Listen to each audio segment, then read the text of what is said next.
Welcome along to Sunday morning, race day, the finale to BSB 2024. We're going to have a little bit of a walk down Pitlane. We're going to put some names to some bikes for next year and have a little bit of a chat about the state of motorbike racing. So, we'll start, actually, PBM. We'll start PBM. Saw the team boss the other day, just asked casually, same thing next year? I got a yes. So I'm expecting one bike, Glen Irwin, Ducati. Whether they have the 24 bike, who knows? That'll depend on cash flow, I'd imagine. Right, OMG, Gorilla, Yamaha. 3 riders, already announced, all signed. Joe Talbot, really good to see Joe getting a good Superbike ride. He's a nice lad. He's getting the ride because he's fast, but he's also getting the ride because he's a nice, polite young man, and he's treated the team boss, Alan, with respect, and he's just got people noticing that nice guys should get a shot. So that's absolutely mega. And they've got Brad Ray coming back from World Supers and Kyle Ride as well. So that's good. Right, on to Racing UK. I'm imagining Tommy will stay. Not sure anybody else in the paddock can afford his wage bill. Andy Owen on the other side. I wasn't sure whether Andy would be staying. Results have been better this year, if anything, but Tommy's shown how fast the bike can go, and Andy is a step behind still. And I wondered if they'd put Jack Kennedy on it now that he's won Supersport, but I think he's staying in Supersport, probably likes it, going to be getting a reasonable win bonus for it, and it's a step up to Superbike that he maybe doesn't want to make. So I think Andy's probably safe. Right, Nard Train. It's getting busy, by the way, because the pit lane walk around has started. So, yeah, like a bit of interaction. Right, the cams.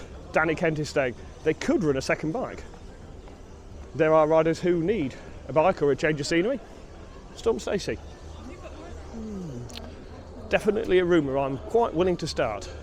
Right, yeah, that's Ben Curry on the Oxford Ducati. Can't see him coming to Superbike. Right. This weekend, Jerry Flores is on the Oxford Ducati because Eden is injured. I've heard a little rumour that it might be the end of the sponsorship deal they had with Oxford. Hopefully they'll redo the deal and they'll be back on the grid next year. But if they are, I would expect them to stay with Christian. Right, Hawk, Charlie staying. They are going to run a second bike, but at the moment, as far as I know, there is nobody sat on the second bike because Lee Jackson is moving. Right, Leon Haslam, the persistent rumour is he's going to Endurance World Championship, but I did see a nice man from Alpha racing the BMW sort of people in Germany who do all the race prep stuff.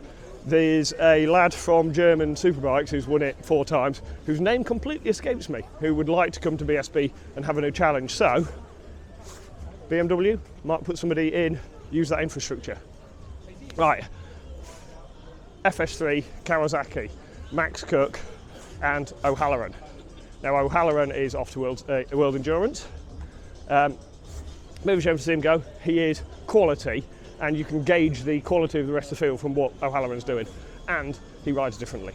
If you watch him on track, he has this ability to rail around the inside of corners, stay on white lines, run almost a 600 line and not wear his tyres there and go fast. Very, very impressive. Right, their sponsor has gone bust, Completely Motorbikes, but I think there's probably enough infrastructure in the team, and they're a big enough team that hopefully they'll get another sponsor, hopefully they'll be back, and I would like to see Max staying with them, so potentially there's a second seat at FS3 going. Be interesting to see that. But yeah, Max is coming on step by step, not massive jumps, but step by step. He's learning and he's doing it well. He is a proper professional. Right, FHO BMW, who haven't got the doors open yet, Pete Hickman and Davey Todd, because Josh Brooks is moving. So, very, very TT capable team. There could be fireworks at TT next year with that one. Right, LKQ GR Racing Stealth Kawasaki, Storm Stacey. I'd like to see Storm on a different bike. He's done 5 seasons with that team. They've had success, they've won in the wet, always fast in the wet, something missing in the dry. And if you can win that well in the wet, you can win on a motorbike. So I would like to see Storm somewhere else. I think the team do a brilliant job. I think the team are great. And look how popular Storm is. He has the biggest queue out his garage for signings. Storm's a good lad, confident. I'd like to see him on something different to see if he can step up. And if McCann's Yamaha could run a second bike, that would be a seat. But if Storm moves away from that team, there are potentially 2 seats there. There's a lot of shuffling around. Right, Billy McConnell's Fairburn, CL Fairburn Sports Direct Honda team. I'm expecting that to stay as it is, probably with 2024 Hondas.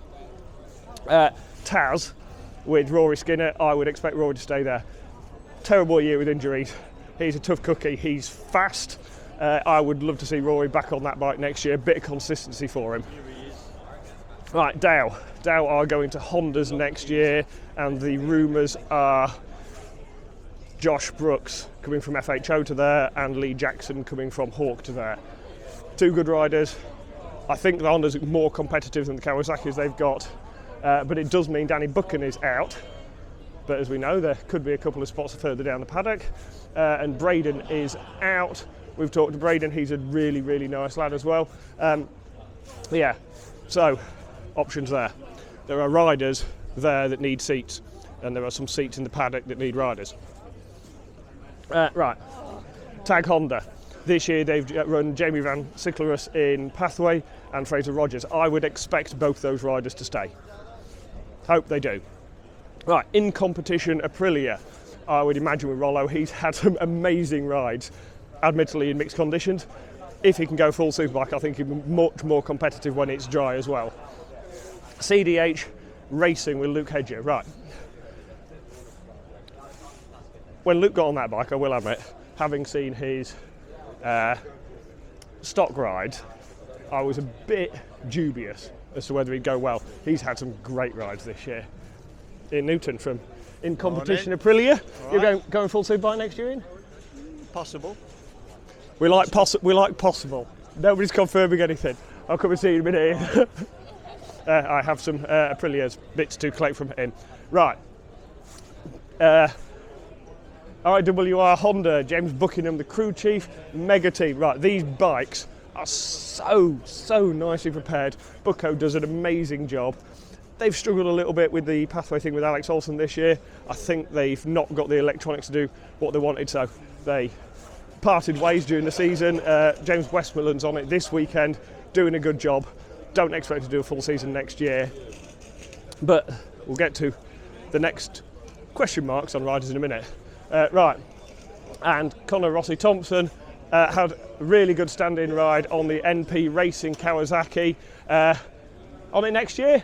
Yeah, hopefully, fingers crossed. Apparently that is hot off the press, so Connor Rossi Thompson is hopefully riding that bike next year, so that'd be cool. Right, and that is the majority of the Superbikes.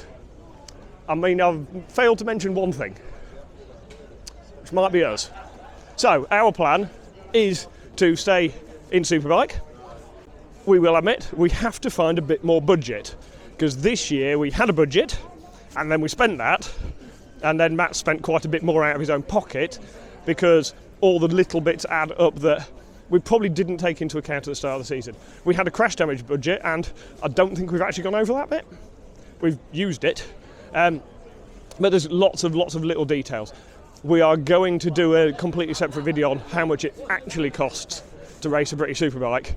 We will get down and we'll get into the nitty-gritties of the pounds and pennies of how much everything costs in the next couple of weeks.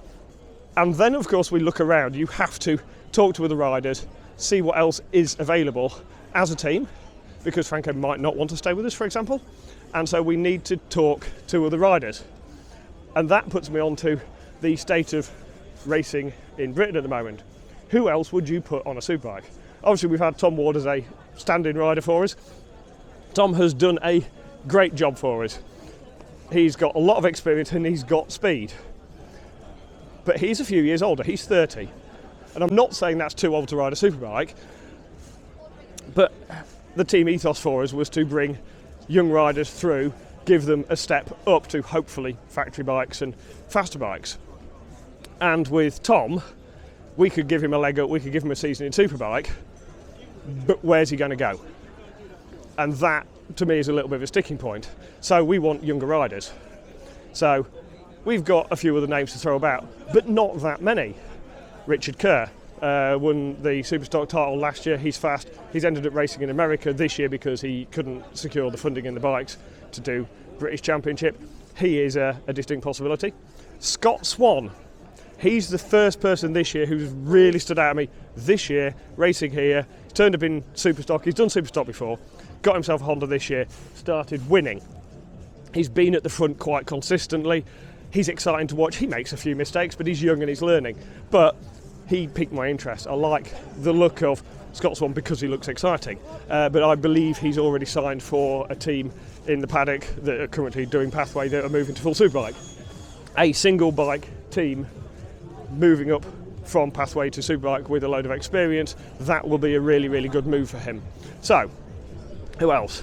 Owen Jenner. Interesting character, shall we say.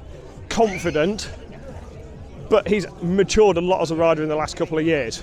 So he won Stock 600 title last year, moved up to GP2 this year, which is an odd championship because there's not a lot of competition, but he's absolutely walked it. Destroyed everybody. And he's been mixing with the super sport bikes boys with a slower bike. He's interesting. But if you put him straight on a superbike, having not ridden a big bike before, I suspect you'd be paying a lot of crash damage bills for a few rounds while he learns. Not actually much of a crasher on a 600, but to convert, there's going to be some mistakes made. So, yeah, he's interesting as well. But other than them, Scott Swan, who's already gone to Superbike, Richard Kerr, who's done a little bit of standing on Superbike, and Owen Jenner, there's not many more coming through because racing's got very, very expensive. A Superstock bike to build now, something competitive, is £45,000-50,000 plus your tyre bill, plus your spares you're going to need, plus everything else. To run a competitive Superstock bike, you're looking at £120,000 for a year to build a new bike and run it. Tyres are expensive, and you're going to get through them. And because you're now on slicks, nobody's selling it. You can't really sell them on because nobody wants second-hand slicks. So that's added another expense. The entry fees, they haven't increased massively, but it's still a chunk of money. And this is becoming the problem with your normal everyday riders, lads and dads coming up from motocross, coming up from club racing. They can't afford to get into this paddock and show their talent.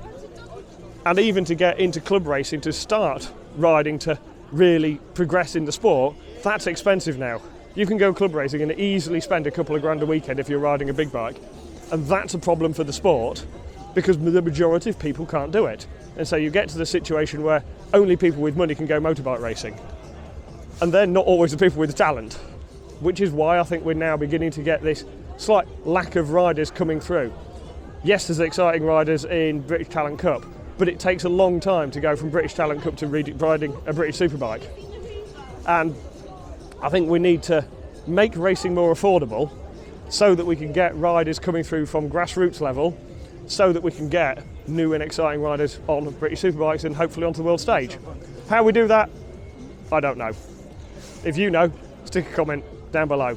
And hopefully our walk around Pitlane has been interesting.